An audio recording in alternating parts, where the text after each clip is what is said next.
예레미야는 끊임없이 심판에 대한 이야기를 하고 회개할 것을 촉구하는 이야기를 몇십 장에 걸쳐 가지고 계속 이야기를 하고 있는데 그 이야기나 강조점이 조금씩 다르다는 거죠. 그러니까 예레미야를 우리가 잘 이해하기 위해서 또는 이사야 같은 성경 구조를 잘 이해하기 위해서는 어디에 방점이 있는지를 살펴야 되는 거죠.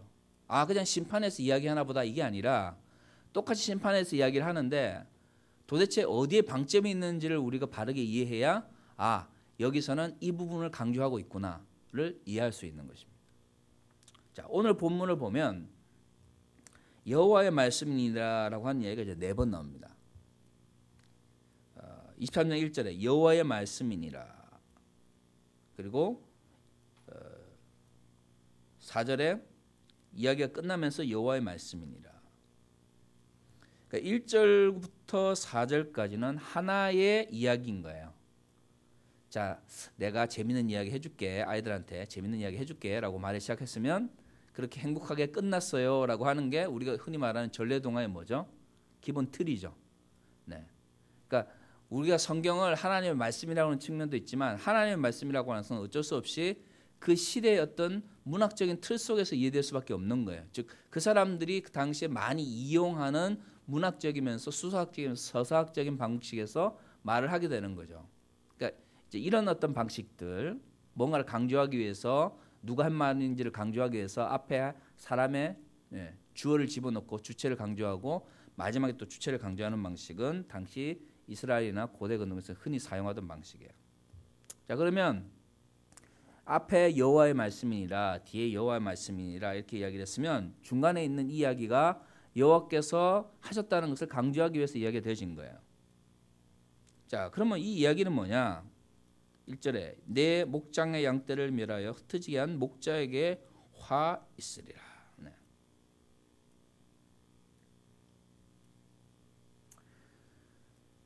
목자에게 화가 있다는 거죠. 네. 뭐 어렵지 않습니다. 여기서 양이라고 하는 것은 하나님의 백성, 이스라엘 백성들 이야기하는 것이고 목자라고 하는 것은 그들을 다스렸던 왕 혹은 종교 지도자를 이야기하는 거예요. 어제나 그다음 목요일이나 아니면 금요일 여러분 혹시 새벽기도 때 이 본문을 읽으신 분들은 1차적으로 이 목자라고 하는 것은 유다 왕 요왕임에 대한 이야기라는 걸 우리가 잘 알 수 있을 겁니다. 그다음에 이제 그 다른 이제 종교 지도자를 또 상징하는 것이기도 하고요. 그러므로 이스라엘의 하나님 여호와께서 내 백성을 기르는 목자에게 이와 같이 말씀하시리라. 너희가 내 양떼를 트며 그것을 몰아내고 돌보지 아니하였도다. 자, 보세요. 여기서 이제 우리가 보면 그 일반적인 사회의 어떤 그 사회적 계층이 나옵니다.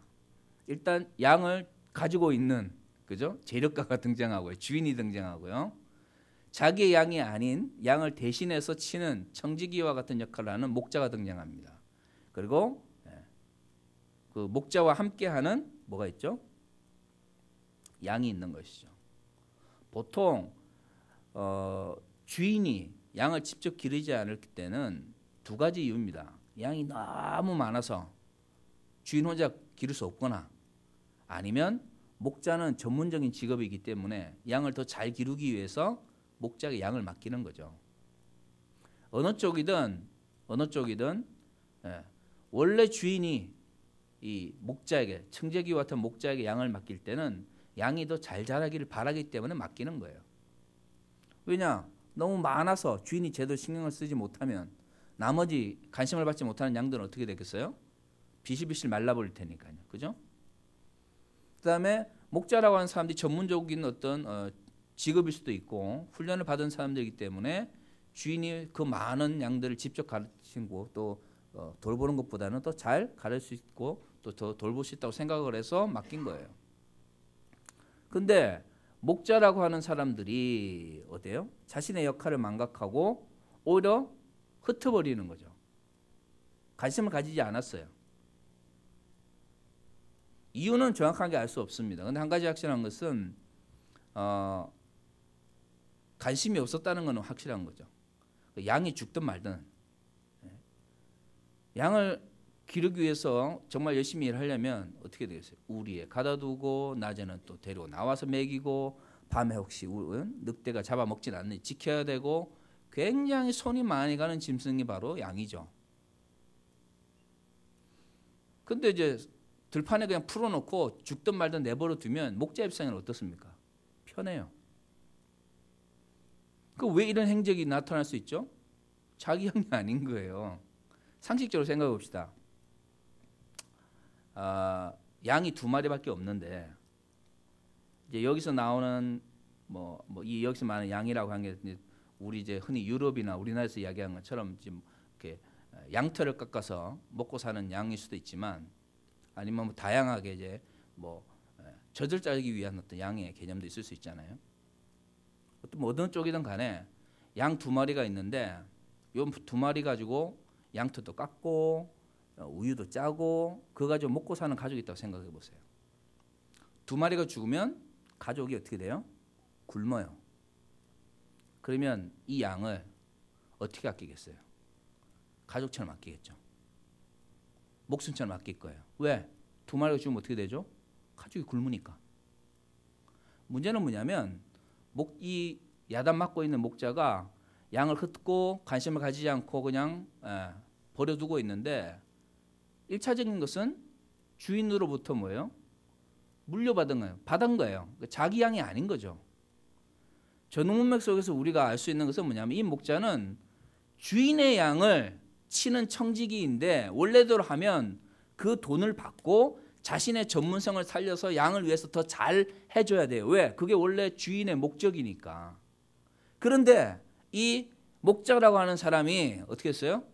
자기 양이 아니라는 것 때문에 어떻게 합니까?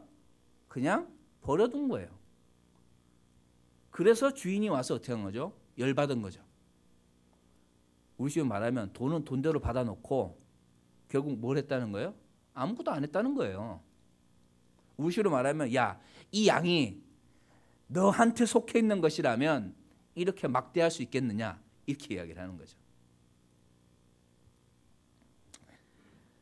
그래서 3절에 보면 내가 내 양떼에 남은 것을 그 몰려갔던 모든 지방에서 모아 다시 그 우리로 돌아오게 하리니 그들의 생육이 번성할 것이며.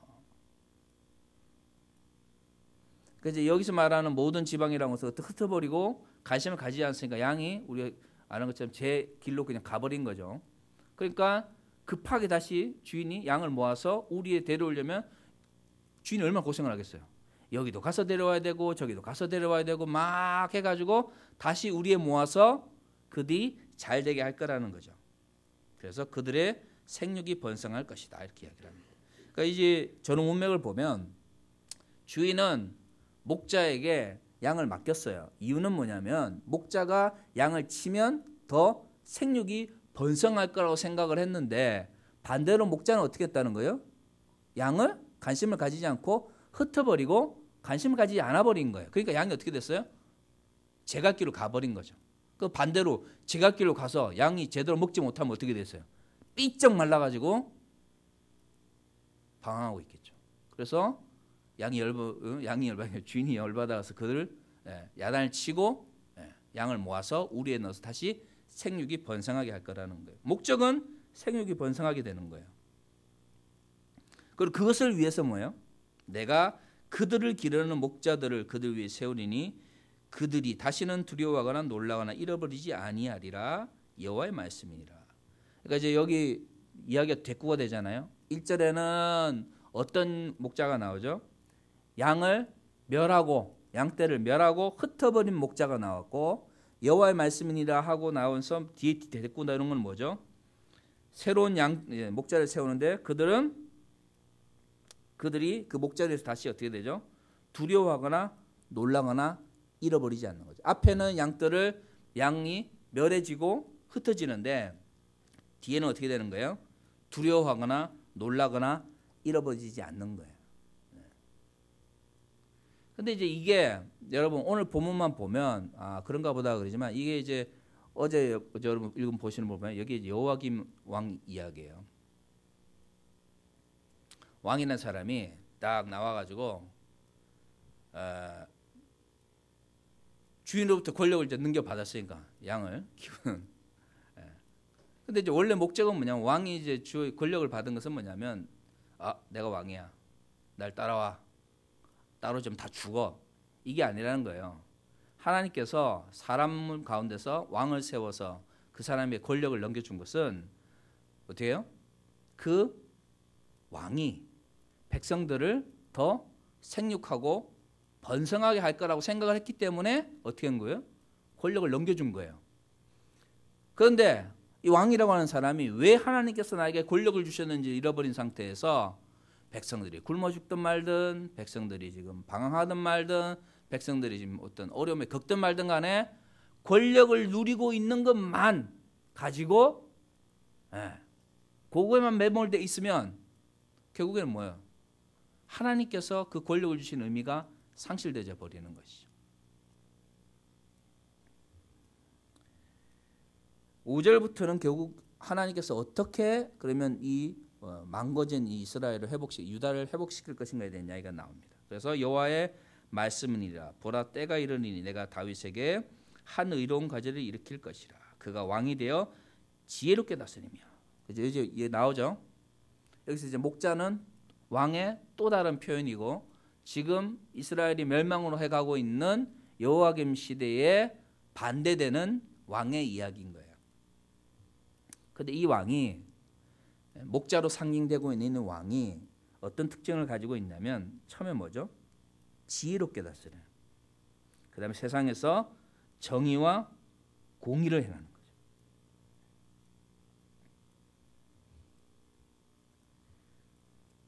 사람들에게 저는 개인적으로 생각합니다. 뭐 공동체든 국가든 뭐 그게 어떻든 간에 지도자에게 필요한 게 뭔가? 어떤 분들은 뭐 뜨겁게 백성들을 사랑하고 아니면 뜨겁게 국민들을 사랑하고 뭐 이런 이야기를 많이 하는데 제가 볼 때는 이건 같아요. 이거 나라를 다스릴 수 있는 지혜가 있고 나라를 다스림에 있어서 공의롭게만 다스리면 저는 어느 공동체든 좋은 지도자가 될 수 있다고 생각을 합니다. 그 말은 뒤집어 말하면 왜 이 목자가 양들을 어떻게 했어요? 지혜가 없는 거죠. 목자라고 이름은 붙여졌는데 어떻게 하면 양들을 더 생육하고 번성하게 해야 될지에 대해서 지혜가 없어요. 그러니까 뭐예요? 양들이 울어대면 귀찮은 거죠. 그죠? 그러니까 어떻게 해요? 내 것도 아니니까 울어다니까 귀찮고 내 것도 아니니까 흩어버리는 거죠. 또 세상을 뭐죠? 정의와 공의로 행하는 거예요. 정의와 공의라고 하는 것은 이제 굉장히 이제 미묘한 차이가 있습니다.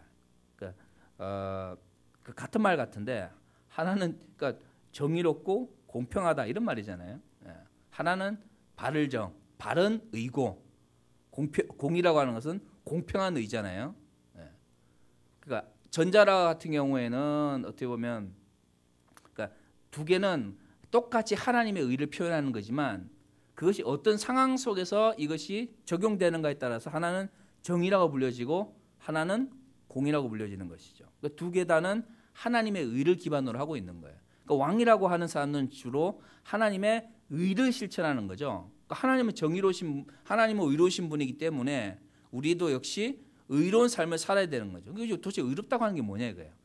전통적으로 구약에서는 의롭다고 하는 것이 어떤 엄청나게 그런 거 있지 않습니까? 영화 같은 데 보면 그 돌 자체가 어떤 확 신비한 힘이 일어나 가지고 엄청난 신비한 힘이 딱 나타나서 이렇게 막 만지면 그게 합당하지 않은 사람들은 죽어나가는 뭐 이런 거 있잖아요. 엑스칼리버 이런 거 아무도 못 뽑아요. 누구만 뽑을 수 있죠? 거기 합당한 어떤 신비한 힘을 가진 애들만 뽑을 수 있죠. 그러니까 이제 보통 세상에서 이야기하는 어떤 의라든가 이런 것은 어떤 하나님이나 어떤 신적 존재 특성이에요. 그런데 성경에서 말하는 의라고 하는 것은 그런 어떤 초월적인 성격을 이야기하는 게 아니에요. 대부분은 하나님의 의라는 말을 사용할 때는 이것은 하나님의 선물이라는 개념이 더 강해요. 창조자의 명령을 어겼기 때문에 뭐가 들어온 것이죠? 죄악이 들어온 거예요. 그러니까 죄악이라고 하는 어떤 특별한 성격을 하나님께서 극복을 못 하셔가지고, 예? 하나님의 어떤 반대편에 엄청나게 어둠의 세력이 있어가지고 하나님께서 그걸 막 극복을 못 하셔가지고 하나님과 어두운 세력이 그냥 맨날 대판 싸우고, 이게 아니라 하나님 창조시잖아요, 그죠? 창조자시잖아요. 그 결국 죄악이라고 하는 것은 뭐냐면 하나님의 의지를 따라가지 않는 거예요. 그러므로 하나님의 의라고 하는 것은 하나님의 의지를 따라가지 않는 사람들에게 하나님께서 어떻게 하시는 거죠? 선물로서 따라오지 않지만 의롭다라고 이야기해 줄게. 그래서 칭의가 되는 거죠. 의롭다라고 말해 주는 거예요. 근데 우리가 이제 잘못 생각한 게 뭐냐면, 막 악이라고 하는 것을 뭔가 하나님 반대쪽에 있는, 하나님도 어떻게 할 수 없는 엄청나게 어두운, 만화 영화나 이런 데 나오는 어두운 세력으로 이렇게 생각을 해버리니까 이 하나님의 의라고 하는 것도 어떻게 왜곡이 되냐면, 뭔가 이게 마법의 돌처럼, 뭔가 이렇게 뭘 잘하면, 뭔가 어떤 이걸 하면 하늘에서 뭔가 뚝 떨어져서 나에게, 그래서 그죠? 영화 같은 데서 뭔가 빛이 쫙 내려와가지고 내가 이렇게 정화가 확 되어지는, 한국 사람들이 좋아하는 이런 의미로 자꾸 하나님의 의를 생각한다는 거죠. 근데 하나님의 의라고 하는 그런 게 아니거든요. 하나님의 통치 하는 가운데 뭐가 있어요? 모든 게 들어와 있어요. 그걸 어떻게 되는 거죠? 하나님의 통치 밖에 있어서 하나님의 뜻을 거스르려고 하는 것 자체가 죄가 되는 거죠. 그래서 우리는 죄인이 되는 거예요. 왜? 하나님의 뜻을 거스르려고 하니까. 그러면 칭의라고 하는 건 뭐가 되겠어요? 하나님의 뜻을 거스르려고 하는 사람들을 어떻게 하는 거죠? 의롭다라고 인정해 주는 거예요. 그래서 칭의는 뭐라고 하는 것이죠? 하나님의 은혜라고 하는 것이죠. 그런데 문제는 칭의를 받아서 그리스도인이 된 사람들이 마치 우리가 또 하늘에서 쫙 이렇게 빛이 내려와 가지고, 무슨 아주 초능력자나 아니면 어떤 신비한 사람이 된 것처럼 자꾸 착각을 하는 가운데서 하나님의 의라고 하는 게 어떻게 되는 거예요? 왜곡이 일어나는 거죠. 우리는 여전히 죄인이지만 하나님께서 우리를 믿음이라고 하는 걸 통해서 칭의, 의롭다고 해주신 거예요.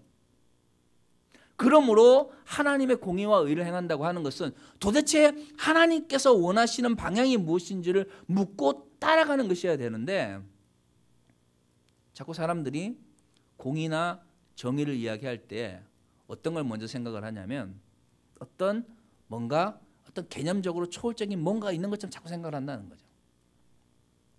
근데 그러면 그건 실천할 수 있어요, 없어요? 실천할 수가 없는 게 되는 거예요. 그럼 이제 정의의 개념 정의부터 해야 되는 거죠. 정의가 뭐냐? 형이사학적으로 정의는 해야 되고, 그럼 실천이 안 되는 거죠. 왕이라고 하는 사람이 말이죠, 백성들을 다스릴 지혜도 없고 도대체 하나님의 뜻이 또 뭔지 알지 못하는 상태에서 목자가 됐어요. 그러면 그 양을 제대로 기를 수 있겠어요? 기를 수가 없는 거죠. 그러니까 결국엔 어떻게 되냐면 내 양이 아닌 거죠. 어차피 내 양도 아닌데 내가 그들을 제대로 다스릴 지혜도 없고 하나님의 뜻에 대해서 관심이 없으니까 결국 어떻게 됩니까? 양들이 떠나게 되는 거예요. 그래서 여러분, 오늘 본문뿐만 아니라 지난 어제 본문에서 재미있는 표현이 있어요. 예레미야 22장 21절에 보면 내가, 여기서 내가는 앞에 나오는 여호와김이나 유다 왕을 이야기하는데요. 내가 평안할 때에 내가 네게 말하였으나 내 말은 나는 듣지 아니하였나니 내가 어려서부터 내 목소리를 청종하니 아니함이 내 습관이니라. 왜 지혜가 없어졌어요? 왜 하나님의 의가, 하나님의 뜻이 뭔지 관심이 없어졌어요? 어릴 때부터 도무지 하나님께서 뭘 이야기하시는지에 대해서 듣고자 하는 의지가 없었어요. 그게 나중에 뭐가 됐습니까? 습관이 된 거예요. 하나님 뭔가를 주십시오. 이건 엄청 잘하는데 도무지 하나님께서 뭘 원하시는지에 대해서 듣고자 하는 의지가 없는 거죠. 하나님께서 뭘 원하시는지에 대한 듣고자 하는 의지가 없으니까 하나님께서 양을 맡겨주시면 어떻게 해요? 그 양을 왜 맡겨줬는지, 어떻게 해서 이걸 잘할 수 있는지 보다 나한테 와서 불편하면 어떻게 되는 거죠? 이 왕이라는 사람이 백성들을 흩어버리는 거예요. 그냥 굶어 죽든 말든. 이게 한 2000년 아니면 2500년 전 이 유다 땅에서만 있었던 걸까요? 우리의 모습은 어떨까요? 우리의 모습. 하나님의 뜻을 안다고 하는 것이 그리스도인들에게 가장 중요한 것입니다. 왜? 하나님의 자녀가 됐잖아요. 그러면 하나님의 자녀가 되고 그리스도의 제자가 됐으면 하나님의 자녀, 그리스도의 제자 끝. 행복하게 그냥 복 받고 살아. 오중복음의 상받쳐 축복을 받으면서 행복하게 살아. 그게 우리를 불러주신 목적이 아니잖아요. 우리는 하나님 나라를 위해 달려가도록 우리를 불러주신 건데 그 문제는 어떻게 달려가냐는 거죠. 각 사람에게 주어진 각각 다른 사명이 있잖아요. 어떻게 그 사명을 알 수가 있어요? 하나님의 음성에 기울이지 않은 마음이 없는데 어떻게 알 수 있냐는 거예요. 하나님의 음성에 기울이지 않은 생각이 없으니까 결국에는 어떤 기도밖에 안 나오냐면 하나님 나에게 지금 필요한 물질적인 게 있습니다. 하나님 채워주십시오. 그 기도밖에 안 나오는 것이죠. 물론 하나님께서 우리를 불렀을 때 분명히 이야기하고 있습니다. 생육하기를, 번성하기를 바라시는 마음이 있어요. 그런데 그것은 하나님께서 우리를 바라보시는 마음이지 하나님께서 우리를 주셨는데 양이라고 하는 사람들이 하나님을 향해서 하는 이야기가 하나님 감사합니다. 우리를 생육하고 번성해 주셔서 감사합니다. 이렇게 말하기 전에 하나님께서 우리를 불러주셨으니까 하나님 무조건 우리를 생육하게 번성해 주셔야 돼요. 그렇게 하지 않으면 저는 삐질 거예요. 이렇게 돼버리면 이것은 주객이 전도되는 현상이라는 것이죠. 하나님께서 여러분들의 기도에 분명히 응답하실 것입니다. 하나님께서 여러분들이 생육하고 번성하기를 원하실 것입니다. 하지만 그렇다고 해서 그것이 하나님의 의무는 아닙니다. 하나님께서 우리를 사랑하시기 때문에 생육하고 번성하게 하시는 것이지 우리가 생육하고 번성하는 것이 하나님의 의무는 아니라는 것이죠. 그렇다면 하나님의 의가 무엇인지 하나님의 뜻이 무엇인지 하나님의 의지가 무엇인지를 먼저 묻고 그것을 실천하기 위해서 노력하는 가운데서 만나는 그 어려움에 대하여 우리가 하나님께 기도하는 자세가 필요하다는 것이죠. 무조건 하나님 지금 우리에게 필요한 것이 이겁니다. 당신은 이것을 들어주셔야 됩니다. 이것이 당신의 의무입니다가 아니라 하나님 도대체 나에게 주어진 사명은 무엇인가요? 그리고 그 사명을 이루기 위해서 하나님께 내가 무엇을 간구해야 될까요? 그것이 먼저 이루어질 때 비로소 하나님께서 진정 우리를 회복하시고 하나님께서 우리에게 생육하고 번성하게 하시는 진정한 회복의 삶을 경험하게 되는 것이죠. 우리 예수양념의 모든 가족들이 진정한 하나님이 주시는 회복과 그 생육과 번성을 경험하는 그러한 삶을 살아가시길 바랍니다. 다시 기도하겠습니다.